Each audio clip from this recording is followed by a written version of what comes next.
Greetings to all present here. Welcome to The Expert Says, an interview series proudly presented by Sanctuary Health. I am Dr. Sean Paul, a dentist and a dental content creator on Instagram with the hashtag Teeth Talk Tuesday, and I am honored to be the host of this episode in the interview series. I would like to introduce our expert today, Dr. Bala Saravanan.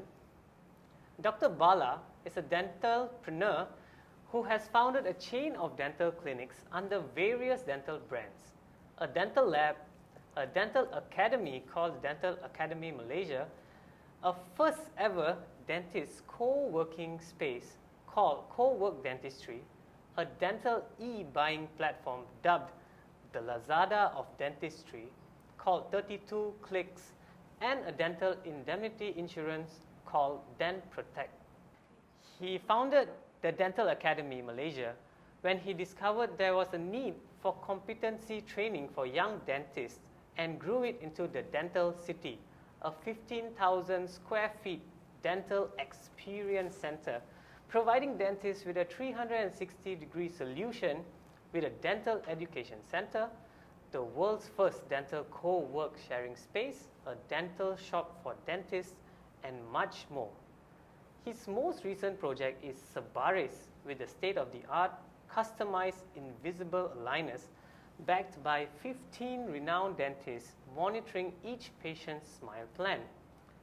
The revolutionary system is backed by AI technology to improve the patient's quality of life and ultimately raising the bar for the dental industry. Wow! Such a diverse and successful career at such a young age. Despite all of his achievements, Dr. Bala remains a down-to-earth and extremely humble person. So, good morning, Dr. Bala. Good afternoon. How are you? I'm very well. Thank you so much for this opportunity. Thanks. So, on behalf of Sanctuary Health, I would like to thank you again for accepting this invitation to be our guest speaker on today's episode. It's an honor. Thank you. So, thank you.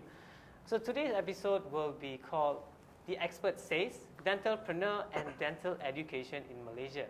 So, to just briefly go through the interview, today we are here to pick your brains about your project on the Dental City, the Dental Education Center in Malaysia, as well as our co-work space dentistry, and your most recent project, Sabaris. Right.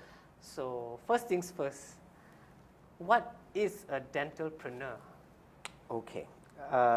Thanks so much, Sean. Thank you so much, Sanctuary Health, for organizing this series. It's a great honor to be here. Now, what is dentalpreneur? Yeah. I think dentalpreneur is something you do when your composites don't stick and your dentures don't fit. Okay. Now, jokes aside, what I mean is dentalpreneur is very simply, I think in school, every dentist is trained very, very well in clinical dentistry. And clinical dentistry is something from year 1 to year 5. We sort of do it. But when it comes to business, unfortunately, the real life scenario is never taught in undergrad. All right. So for me, the definition of dentalpreneur, I think it comes from the derivation of entrepreneur. It's very simply one who does it differently. All right. And what do I mean of one who do it differently? You see, when we speak about entrepreneurs in Malaysia, you speak about Tony Fernandez, you speak about Richard Branson, you speak about Elon Musk. You know, it's people who have taken a different path in life, all right? So what is a dentalpreneur? I think the rightful definition would be someone who is doing things differently in the arena of dentistry, all right? Or another, literally any business owner or any dentist who has moved from the employee to become the entrepreneur, or the employee mindset and put on the entrepreneurial cap on it, falls under the whole division of dentalpreneur. So technically, you're a risk taker. You're not just living a 9-to-5 life, and you're thinking of a solution and you're dreaming of things undone. All right, so literally that's dentalpreneur. It's like the road not taken or less taken, would you say? Well, it is less taken, but in all mostly dentistry, right? So you've seen a very in dentistry, yeah. in dentistry you've seen a lot of them that finish university, they go and join the private practice, and eventually they start up a dental practice, all right? So even an individual dentist who runs their own practice is technically a dentalpreneur, or someone who has risk, who has taken calculated risk, who is not working 9 to 5. I mean, when you're in business or when you're in entrepreneurship, literally you're working 7 days a week, 24 hours a day. Your mind is constantly bogged down on something, all right? So anyone who has taken that leap to the dark side is technically a dentalpreneur. Okay, that's quite I think quite an interesting term there, dentalpreneur. Yeah. Right. So coming on to the whole Dental City, I would term it as an ecosystem. I think it is an ecosystem. To me, it's such an amazing learning space, buying space, working space, playing space. I think it's an all-in-one Dental City, literally.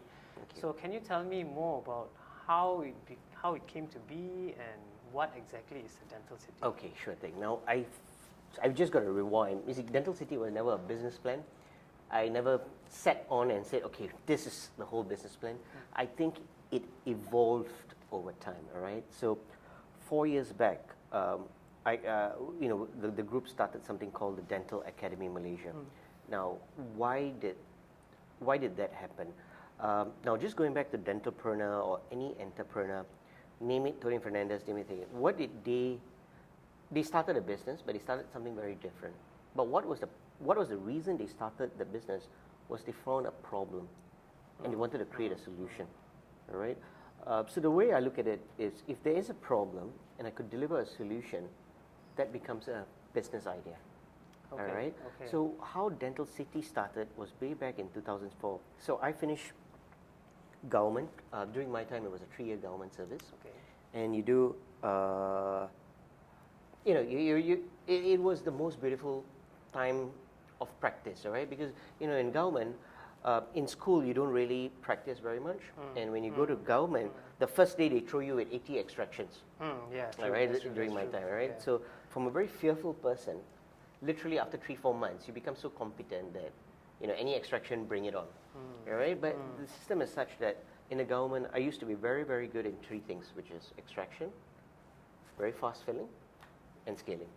All right. And anything more, we just didn't do in that area, right? And then after 3 years government, straight away, I went to a former lab, and then an opportunity came in. I started my first clinic. When we started the first clinic, the only thing I was very good in was scaling, filling, extraction. Now, the first patient that came to me, my very first patient, was like, Dr. Bala, I would like to do a smile makeover. Whoa, okay. I mean, it's good. But good, my clinical competency was, the last I learned to cut a crown was back in university, just for my quota to pass my exams, right? Okay, 3 years I've not done any sort of crown, and technically veneers were never taught in undergrad during my time, right? So it was a huge missing puzzle, and now I'm stuck here. The second patient that came into me needed a molar root canal treatment. Whoa, all right. So the molar root canal treatment was, the last I did it again was in university. 3 years I've not touched a molar root canal, and here I am opening a private practice, and I require this molar root canal treatment. From day one, right? So I had to take a step back and say, look, I'm not ready for the real world scenario. I need to improve my competency skills, all right?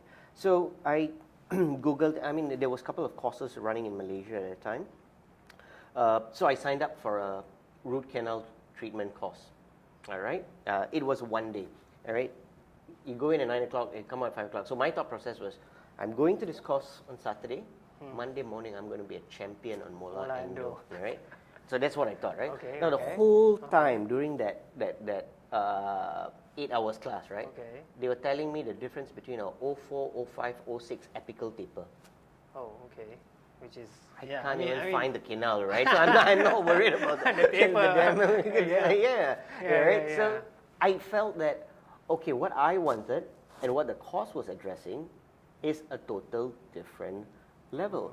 And then I started, so I had to go to the UK, I went to India to learn basic dentistry.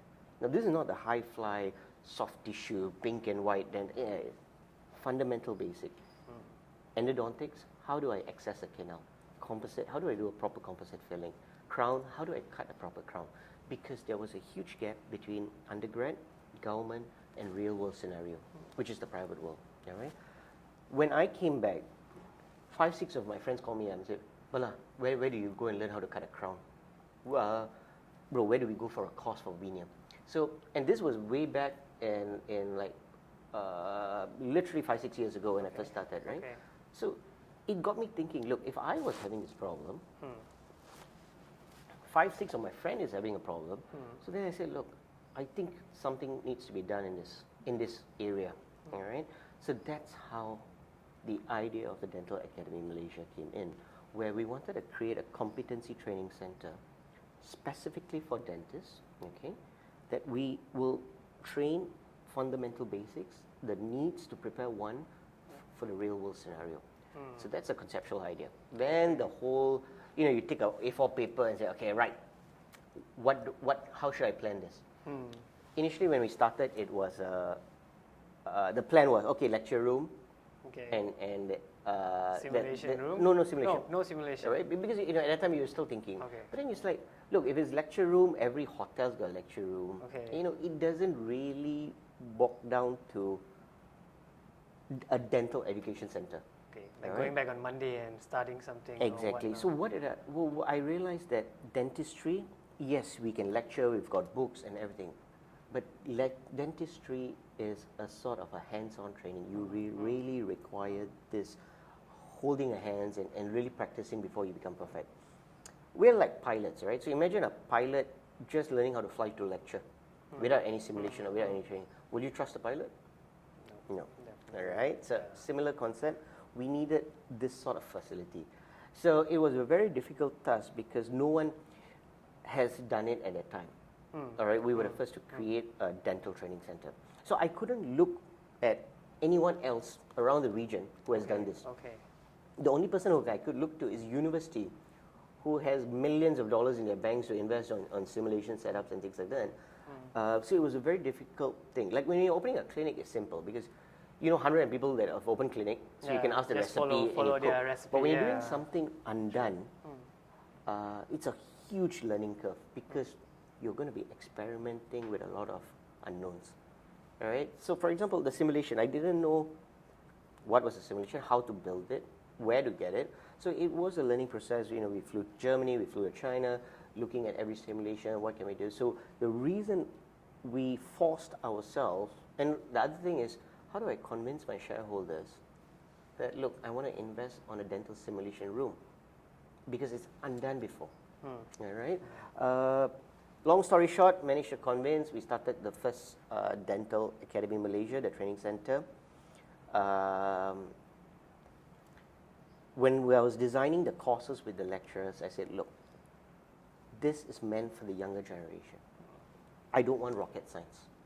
I want very practical, very needful, very good teaching that attacks the fundamental basics. And that is how we started.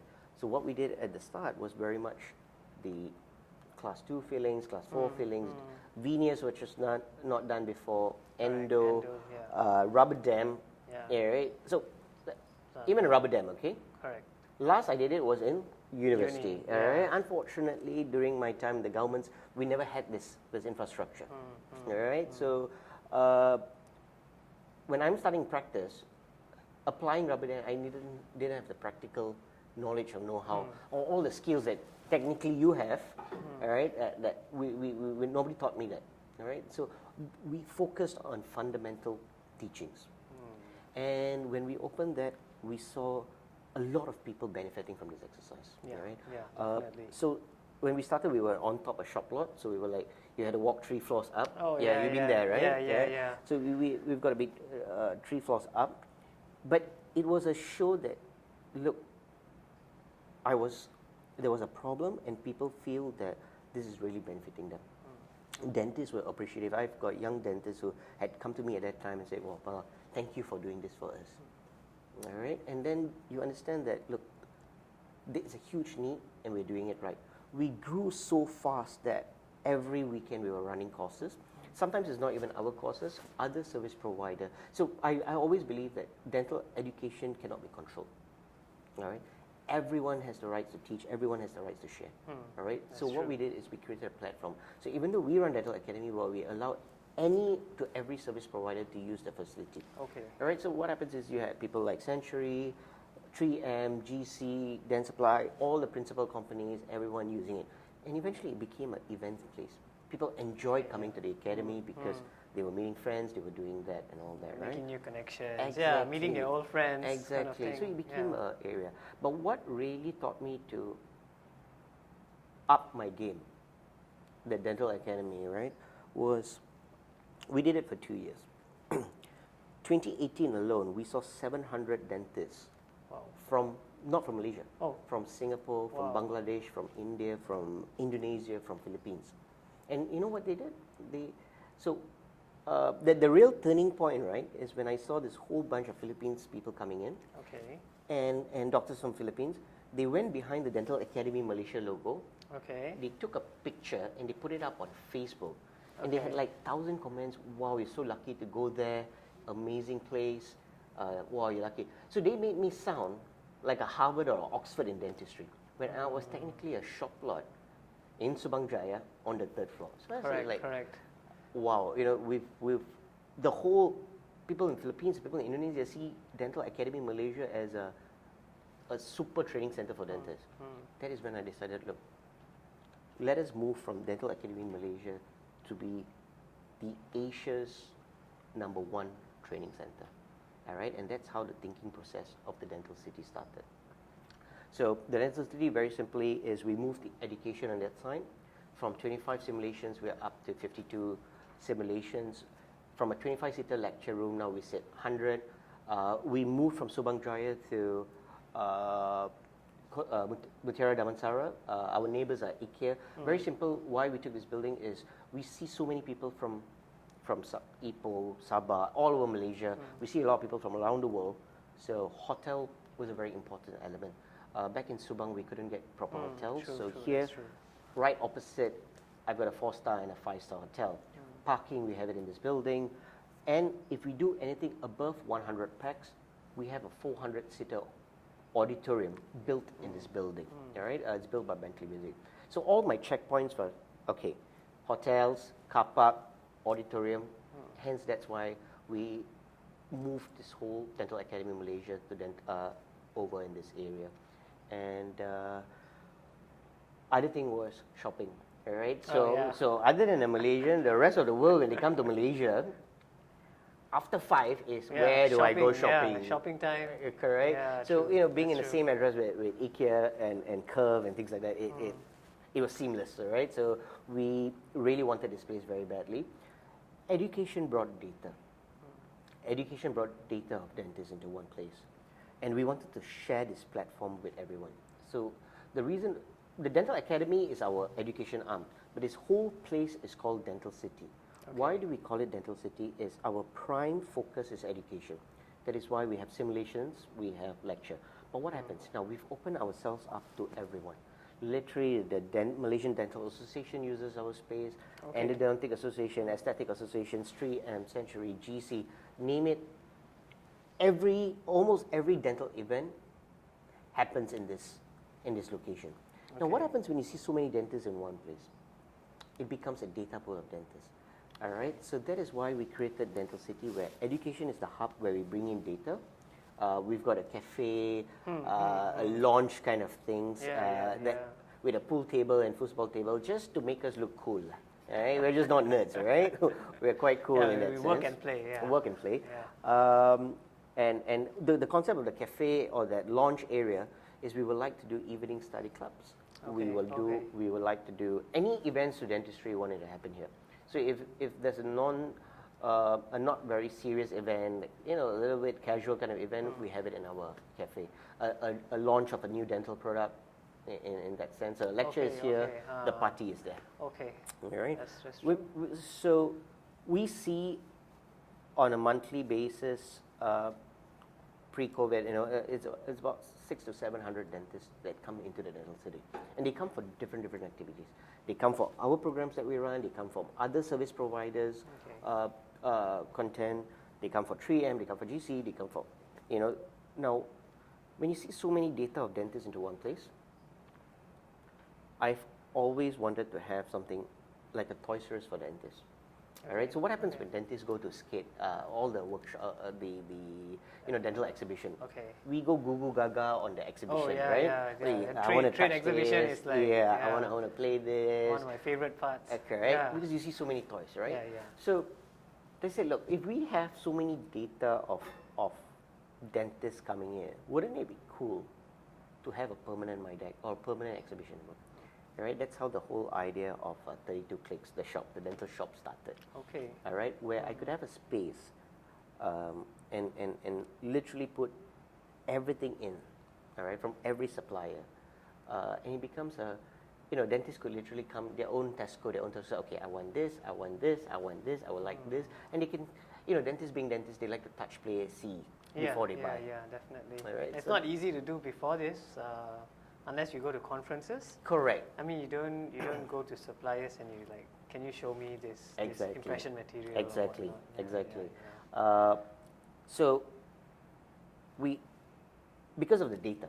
So end of the day, because of the data of dentists we sell, there was a feasibility on having literally a Toys R Us. A lot of them call it a pharmacy, a Watson.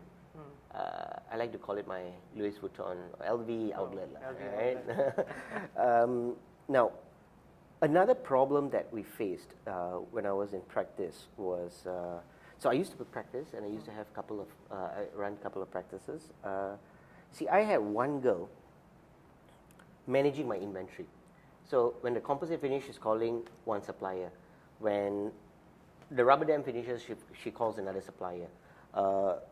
It was multiple. So at one time, my girl was dealing with 40 to 50 different suppliers on a monthly basis, okay?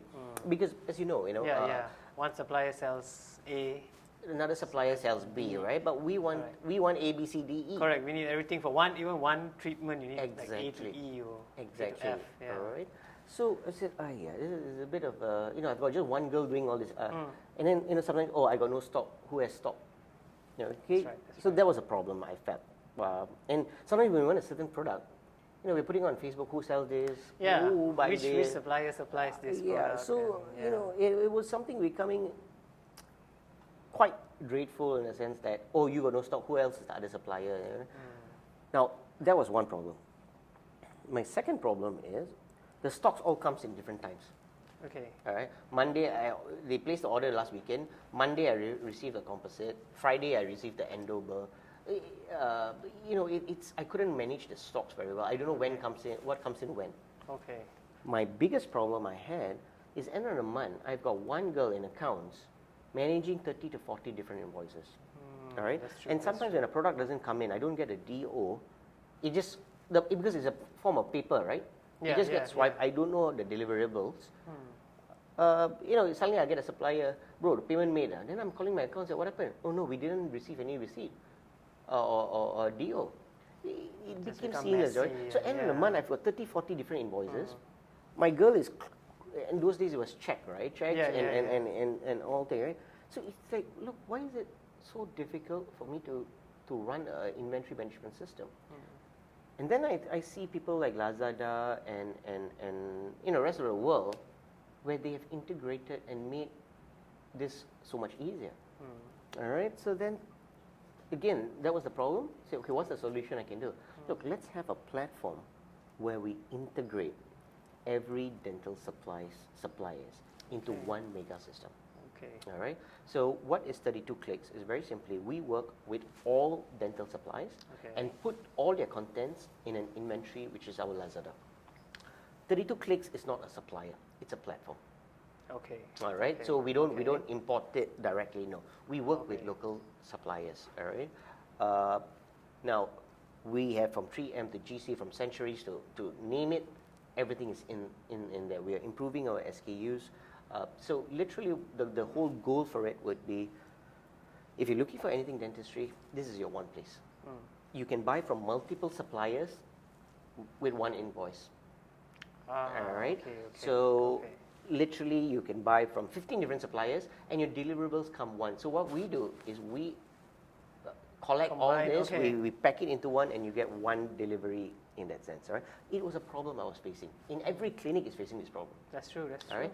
Second, in June we are launching something called 32 credits. Okay. All right. What is 32? Okay. So conventionally, how we work is we call. Suppliers give you a 1 month term. End of the month we settle all the bill, right? Okay. But you know, when you do online, you need to use your own credit card. But suddenly, if you have a clinic, you know, clinic doesn't carry a credit card, right? So we said, okay, let's release credit system. All right. So technically, what happens is from June onwards, every clinic has a 2 months or a 3 months credit term. So all you got to do is click, buy. The inventory is sent. And end of the month, you get one invoice. So you're buying from 30, 40 different suppliers. By end of the day, you've got one owing and one management. So it becomes a seamless procedure.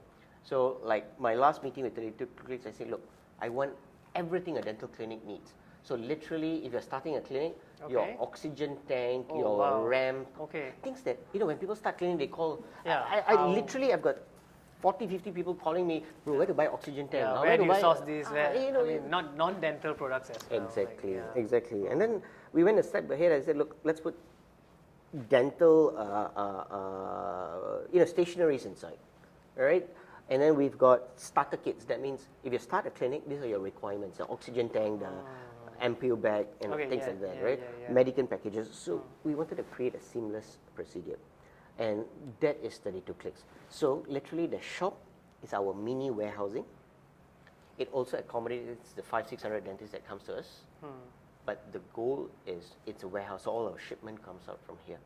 And that creates this ecosystem in this place, all right? Now, so if we never had Dental Academy, if we never had data of dentists into one place, we wouldn't have created the dental shop. If we didn't have the dental shop, we wouldn't have created 32 Clicks platform, all right? Now, as a dental training center or as a dental academy, we needed clinical space, all right? We needed clinical space to do live training. All right, because we do lectures, we do simulation, but a lot, the implant companies, the composite company, they like to do live patient training. So what we did is I needed to open a clinic, all right? But for me, look, it doesn't make sense for me to have a clinic here that is competing with anyone else. We didn't want to have a clinic that is, because we're a B2B business, right? We are a dental support structure. So we don't want a clinic in this place that is competing with the guy next door, right? So we wanted a clinic just for training. But how much of training do? We do maybe 4 or 5 hands-on courses a week, or just in the weekend. It may not be feasible to have a 4-chair practice or a 5-chair practice because we're not seeing walk-in patients. But then a different thought process came. Look, we have data. We have all Malaysian dentists and throughout the region coming into one place. Now, do you think, is it possible I speak to principal dental companies and tell them, look, why do you want to open a showroom in Klang or Kajang, or your exhibition is twice a year or 4 times a year? Why don't you put a showroom with me and create a permanent showroom? All right. Thankfully, 4 people believed in that. 4 companies, actually more than 4 companies believed in this idea. All right. Fantastic. So when we were building Dental City, a lot of negotiations was done through in Germany, in the US. I used to fly there because a lot of these companies, like Sirona, I think their HQs are based off Malaysia, right? So we managed to convince 4 companies to open their showroom. So if you look at the co-work sharing space, our clinical space is 4 companies that have fully renovated and equipped this place with the latest of the equipment. So if you look at Henry Schein suite, we have the latest 3-shape scanners, we have the VHF print, we've got 3D printers. All of that is the Henry Schein solution. All right. So here we've got 3-shape. Next room I've got, it's the Dentsply Sirona showroom. We have their IOPS, and Dentsply has put in their Sirac showroom, their whole Sirac their lineup. Their digital lineup, right? My next guy that we went to was Planmeca, and then but actually we worked with a company called Amedix. So Amedix has taken that room. So they are the suppliers of Planmeca. So I've got a whole line of Planmeca instruments, And they also do a lot of water laser. So we've got the hard and soft tissue lasers in that room. And my third guy that we went to was KavoKerr.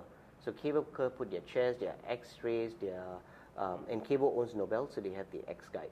All right. Oh, okay. And then we went to Invisalign because Invisalign does a rod program with us, and they said, hey, "Here, Bala, here's an iTero. Let it be a permanent demo unit for all the young dentists who would like to understand digital."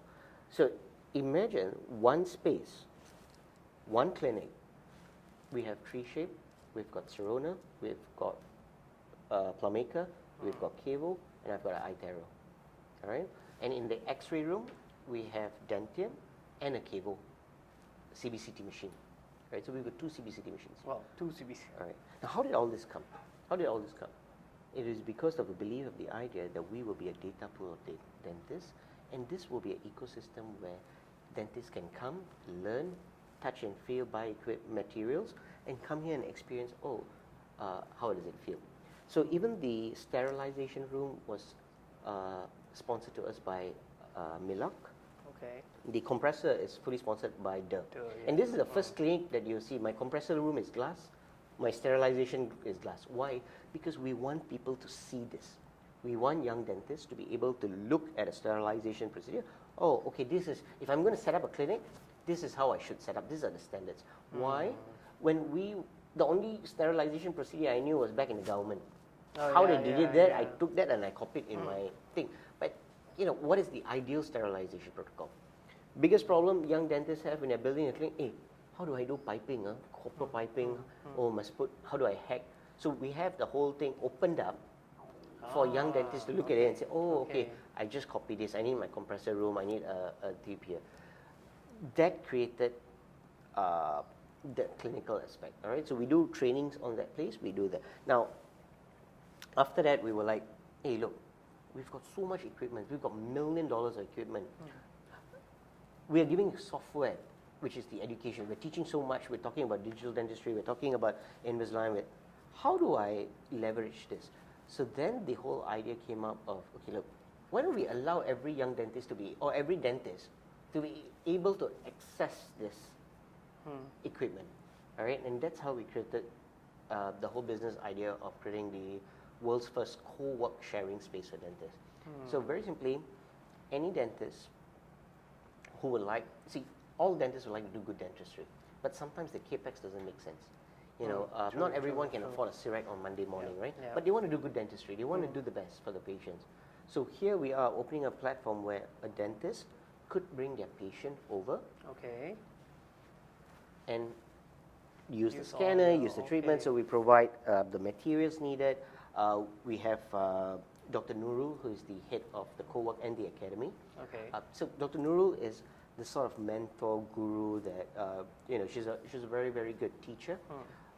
But another problem is like a young dentist that come in may not know how to use the tree shape, may not able to have the CIREC. So Dr. Nurul sort of is like the guide for the dentist. Like, no, this is what you do. This is how you do it. Now, my belief is when a dentist gets used to it, and when he starts using 5, 6, 10 patients, then they're ready to say, look, I think now I'm ready to buy a CIREC in my practice. Or now I'm ready to buy a tree shape in my practice.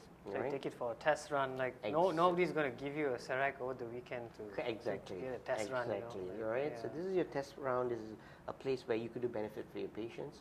And because we have the X-ray, we became an imaging center. So dentists around this area refers their patients for imaging, and we're purely no competition. A patient cannot walk in here and receive a treatment. A patient has to come in with a dentist. Okay. All right, so it's not a conventional clinic, it's a co-work sharing space for dentists. All right, now how was this possible? Again, it's because of data. Data of dentists into one place created a lot of other opportunities. So Dental City wasn't a business idea that suddenly you wake up and say, okay, let's build this.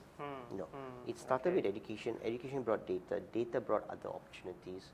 And that's why we sort of created the 360 ecosystem for dentistry. Okay, so fantastic. I think the thing I have to take away from this is Dr. Bala always started with a problem, and he had a problem. Instead of us thinking, how do we address this. He addressed it and gave us the solution, like gave everyone the solution. Like I think Dental Academy was a fantastic opportunity for myself. I actually went for many I used courses. to see you every week. Yeah, you quite were a lot there. of courses in. So Dr. Bala helped me a lot initially when, we actually wanted courses for basic minor oral surgery, Yep. for molar endos, Yeah. and where do we turn to? It was Dental Academy, and from the shop lots in Subang and now in PJ in Mutiara Damansara, this is a fantastic location. Okay. Fantastic facilities. Do check out Dr. Bala's page, the Dental City, on Facebook and Instagram to see a tour of the entire space. I mean, he has spoken so much about the Toys R Us, where we buy our equipment, Correct. and the co-work sharing, and you can't imagine it. You just need to watch the video to actually see the entire Understand the ecosystem. So with the amazing Dental City coming to us young dentists, could you give us some advice for some of us who are looking to go into dental entrepreneurship? Okay. I mean, it could be any dentist, young or old. You're never too late. That's true. You're never too That's late true. to do something different. That's true. Well, I would encourage a lot of people to sort of take the route not taken. You see, dentalpreneur or any entrepreneurship, it can be anything, something different, something that you're passionate about. More than taking that route would be any dentist, or especially the young dentist, right? You sort of got to do something that you're really, really passionate about, right? Because you have to understand what you're going to do now. You're going to be doing it for a good 20, 30 years of your life, all right? If you don't see yourself doing this for the next 20 to 30 years, all right, and you're not passionate enough, you will not be able to do it for a substantially long period of time. Okay. All right. So, for those young people, right, you have to go through the journey. All right. So there's no running away. Like if you had told me 5, 6 years ago that Bala, you would have created Dental City and you predicted this, I would have said, get out of here. No way. All right. Because 5 years ago, I was gangung as a person behind dental clinic and I was seeing patient. When I was in the government, 9 to 5 was government and 5 to 9 was local. And I was like, look, I'm full on a clinician. Yeah, clinician, yeah. All right? But things change over time. You realize your passion changes over time. So, end of the day, dental entrepreneurship, it's not about money technically. Well, honestly, you tend to make a lot of mistakes. You burn ton. Sometimes it doesn't make economical sense, but you keep on doing it because you're really, really passionate about it. All right? So for anyone who wants to take a journey out, first, please, it has to be calculated risk, right? Oh, yeah. Okay. Second, we need more of this breed of people outside. All right, because if there was no Tony Fernandez, there won't be AirAsia. If there was no Elon, you would not hear of Tesla. If there was no Richard Branson, there wouldn't be X amount of things, right? So if you don't have people with that sort of mindsets, you won't see new value creations being created or new value propositions being created. All right. So for those who want to take the other road, my honest advice was please go for it. We need more breed of this type of people to change the industry and to make it different. All right. But yes, calculated risk, and most importantly is passion. All right, because when you take over the leap to this side, there is no more 9 to 5. There's no more queuing up to punch card and after 5. It's a full time. It is a full time, all right? So it's a whole different world. You cannot not think of it. There is no shutdown. If you're talking about work-life balance, forget this part. There is no such thing as work-life balance. You will be thinking about work on a Sunday morning. You'll be thinking of work at Sunday night. If there's an issue, you will go through sleepless nights. If the fear, you will go through multiple versions of fear. The fear of failure. That's this side. But at the end of the day, if you're passionate, you would see the beauty of it. So you have to have a different eye, a different sort of thought process, and very importantly, passion. You need to enjoy what you're doing. If you're very, very passionate about this side, jump on this side, and it's going to be a very different journey, but it's a very enjoyable journey. Okay, Yeah. so I guess to wrap it up, it means that definitely need to do a calculated risk. You Yeah. don't just leap, headfirst into business or Yeah. dental or entrepreneurship. Yeah, And as well as you need to have passion. So I think passion is very, very important. very, very important. Because if you go into this field, Yeah. like you said, we are thinking 24/7 about our business or our project. Yeah. Actually, not really call it a business. It's more like a passion project. Like the Dental City. I mean, coming from the Dental Academy to the Dental City, I think this was like a brainchild and like a entire vision. All right. So I think your mind has to be like constantly working. So it has to be passionate. If you're not passionate, you'll be like, can I go home and not think about what about my shop? Has Correct. all the SKUs in. What Correct. about my co-work space? Has Henry Schein brought in the chairs? What about my front desk? And Exactly. so many things going on. Exactly. So I think passion is. And when you realize that you're going to be doing this for the rest of your life, if you're not passionate, trust me, you will not do it for a long period of time. So, and the fun part about this is problem is where I get stuck is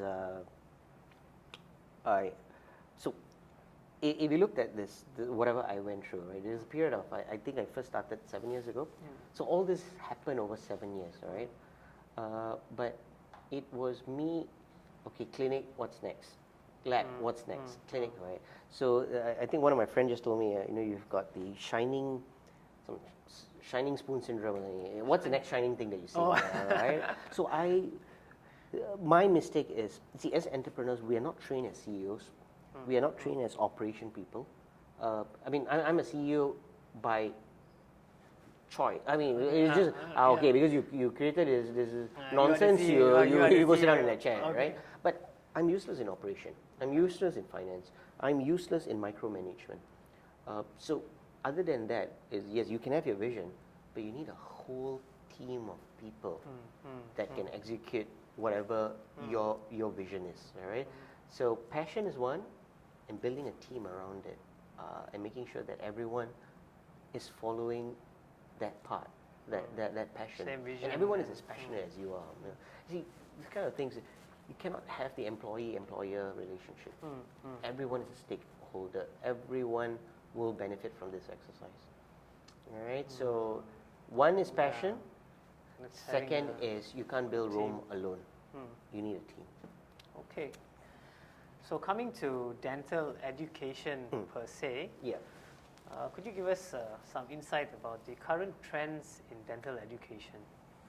Okay, the current trends right now, COVID, there's X amount of airlines, but correctly, as correctly as you said, right, the trend changes, right? So when we first started the academy, it was all crowns, bridges, and then suddenly the whole photography thing started kicking in, right? And I got that from a very good dentist called Dr. Neo, right? So he said, Bala, I think photography is the next big thing.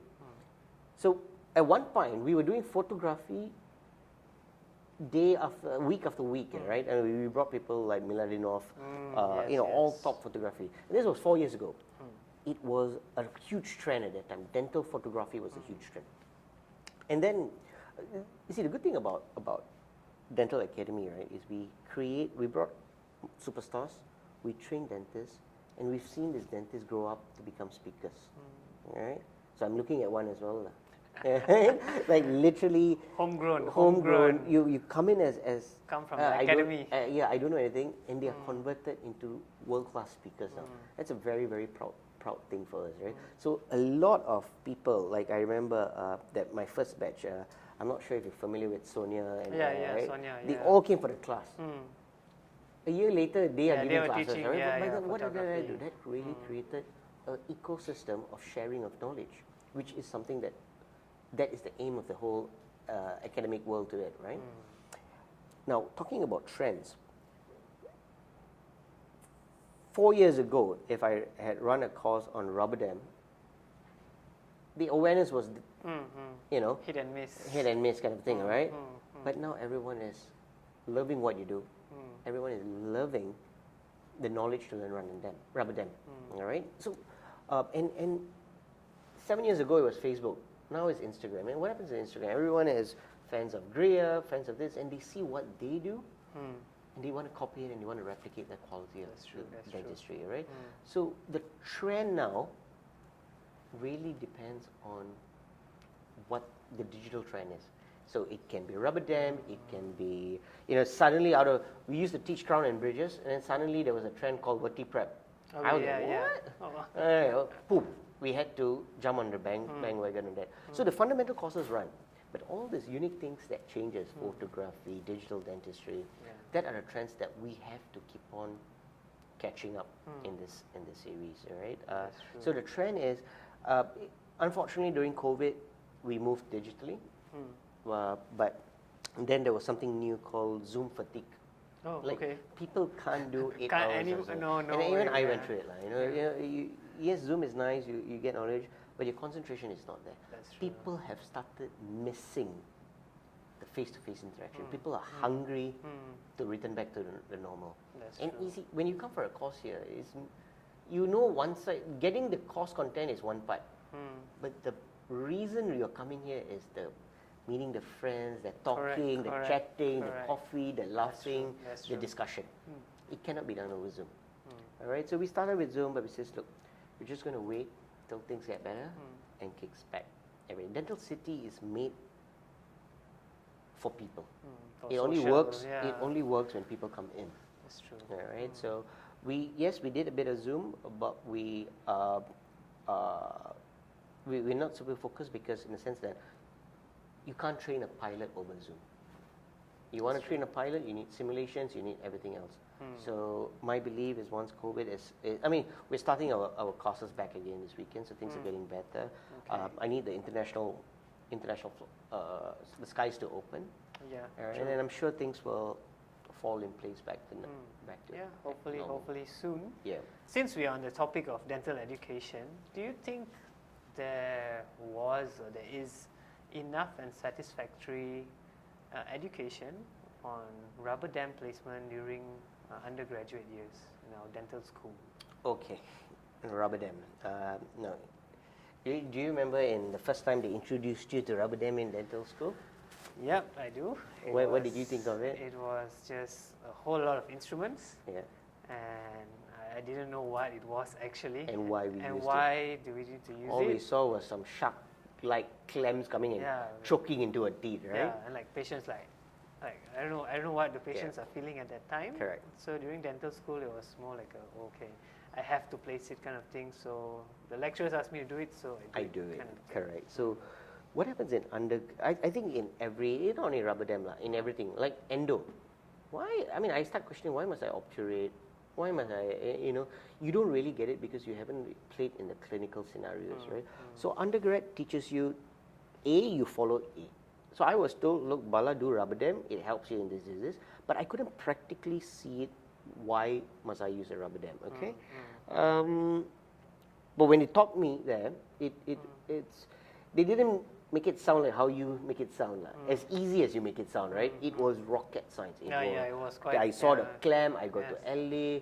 And I'm like, you must do all this. Yeah, true. But students, and we, that time we couldn't even do proper restorations as students. Exactly. And then you bring in this additional equipment. So I think during dental school. Yeah. So imagine my time, bro. I'm not sure.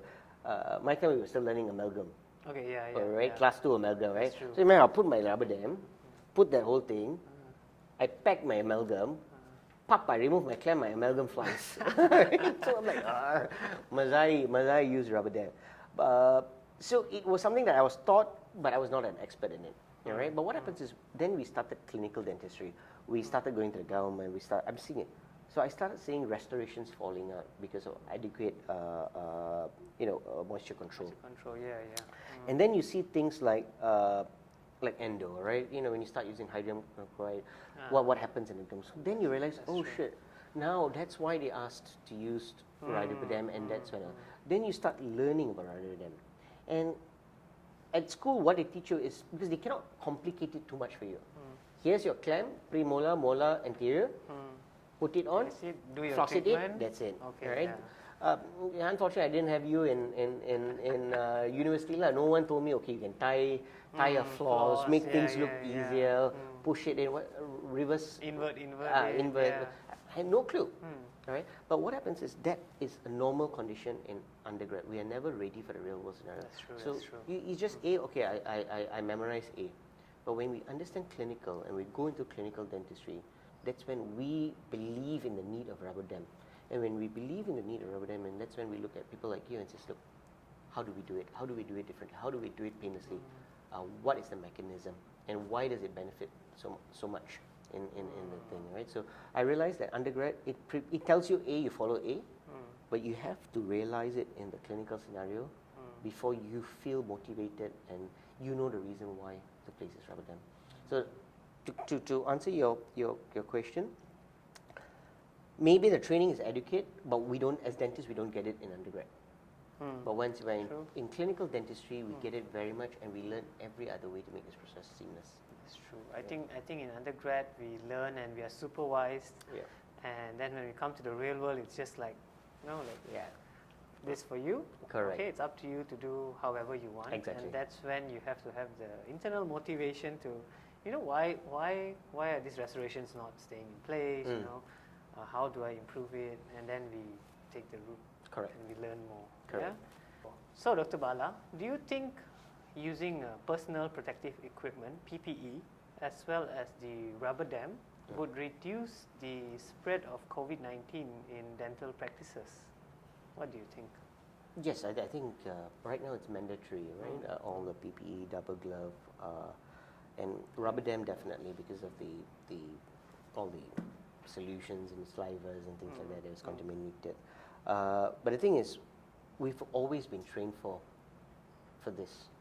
We were trained with PPE, we were trained with infection control. That's true. Even before COVID started coming in. All right. So if I mean, correct me if I'm wrong. Those days there was a saying like, look, you've got to make sure your protection is so strong that you sort of believe that every patient is a HIV patient. Oh yes. Treat Correct. every patient as infectious. Yes, treat every patient as infectious. So what did we do at that time? Our chairs were wiped.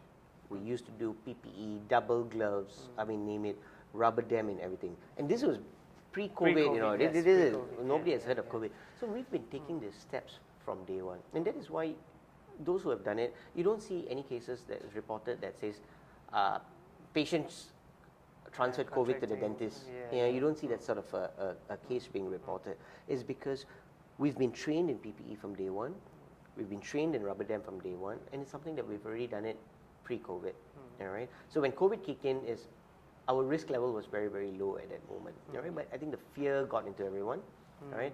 But I think yes, because rubber dam, as you know, you need rubber dam for almost every procedure. All right. And it becomes a barrier. Definitely. So yes, we are already doubly and triple protected. This is another layer of barrier. Exactly. So it's like 120% protected kind of a thing. Okay, that's true. So how about patients who fear contracting COVID-19 in the clinic? What do you have to tell them? Like some patients will like, I don't want to come for treatment because now this period of uncertainty of COVID-19. So what can you advise them, or what's your opinion on fearful patients? Okay. How do you tell them? So usually, the patients that we've seen, I think they understand our hygiene protocols. They know what we do, the PPE protocols and things like that very, very well. So ours is very much just giving them a confidence that all our protocols are done well, to make sure that their interest is protected and their health is protected. All right. So, like you would see a lot of them doing, cleaning, sterilization the room after every patient. Yes. So all of this contents, I mean, the things that they do, this PPE protection, the things, it should be told to the patient. They should know the hard work that has been done that's to true. prevent and to protect our patients. All right, so I think if they understand the science and they understand that we are doing everything it takes, and it's clear that if they sit in a dental chair, they're not going to get COVID in any way. I think that will be a good point for them to understand that they're quite safe in our hands. Yeah, there's a lot of behind the scenes that happen, like wiping the chair, disinfecting the room, Correct. changing gloves, changing PPE, which patients don't see. They just come in and they see the dentist ready. Correct. So a patient thinks you're using the same gloves or the same PPE for all your they don't know. 30 They don't know, patients. right? Correct. Like, is this chair clean? Exactly. Is the spittoon clean? Correct. Is this a new cup? They don't know unless you actually explain it to them. Especially now, Correct. they're more like they want. Now I seen a patient come in and she was like sanitizing my chair also. I'm like, don't worry, we use like high level disinfectants for all our chairs. Right. Yeah. Okay. So now let's talk about the hottest topic now, the vaccine. So how is the vaccine going to be a game changer for the way we hold dental conferences and perhaps dental courses for the coming months, or maybe by next year perhaps? Well, I think the vaccine is a huge leap in what we're suffering from. I remember March last year when COVID first hit, we were like, the human mind always thinks that the bad period is always temporary. Yeah. So we've always, everyone was looking forward, this will last till June, this will last till November. True. Like, right? Because we are made, I think humans are always made to look at the positive things, right? We don't want to learn about the sad period. But we started realizing, look, it's continuous, it's up, it's a down. year now, year plus. Yeah. So with the vaccine coming in, you can see things are coming a little bit more positive, things are opening up. I believe the vaccine is going to be a life changer. And see, we as human race are made to, no matter what we're thrown into, we will find a way out of it. And this is not the first time a pandemic has hit, but this may be in our time the worst things that we would have gone through. All right, but I believe with the vaccine and with time, everything is going to come back to normal. All right, we may take extra precautions, all right, but things are going to come back to normal. The way I'm seeing the vaccine regimen, I hope and I pray that by next year, the skies are open, life is coming back to a bit normal. And I'm sure with the vaccine, things are going to move into that direction. Yeah, hopefully sooner than later, right? Yeah, correct. Yeah. And it's been a very tough period for a lot of people. So this is like the light in the end tunnel, right? You need to embrace ride this wave out. Yes, correct. So, okay, coming to the last part, what is next for Dr. Bala? What's the next silver spoon, or what's on your mind coming next? Retirement. Retirement. Oh, joking. Early retirement. Very early. Get out. Go open some Bala banana leaf somewhere. Banana leaf. Oh, sounds good. No. Well, what's next? A lot of plans are in play. You see, the thing is we created Dental City in last year, January. I moved in the Dental City in March. Okay. In February. Okay. And March came COVID. Yeah. So we've been going through a huge wave, a huge troubled time. And keeping this place afloat is a real hustle. So one, we are hoping, I need to get everything that we've planned that COVID has stopped, to get that executed and get that well. And then, that being said, we're still looking at other things opportunities that we can do. But the aim of creating a dental ecosystem has been achieved. Right now, we're working at many things. We're working with the government to see how we could make things better for them. We are working with other dentists and kind of thing. So if you ask me what is next, there's a lot of things next. But first thing first is reopening. Yes, I need to catch up the lost time. The real grand opening, and once the doors are open. Correct. So I can't look at what next. I just need to rewind, and whatever I've missed the last 1.5 years, we need to catch up. And then what's next? Yeah. So I need to fix the fix the COVID problem. period, and then move on. Okay. So before we leave this session, what would you like to advise or give fellow dentists around the world some parting words before we finish the session? Well, especially during this time, right? Yeah, during this troubling time for most Yeah, dentists, actually. Yeah, I think dentists. I mean, it's throughout the world. I think yeah, every one of us has gone through that That's true. that period, right? I mean, everyone knows it looks positive. Things are getting better, so I'm sure we just got to box onto it. And you know, in I've got to believe that.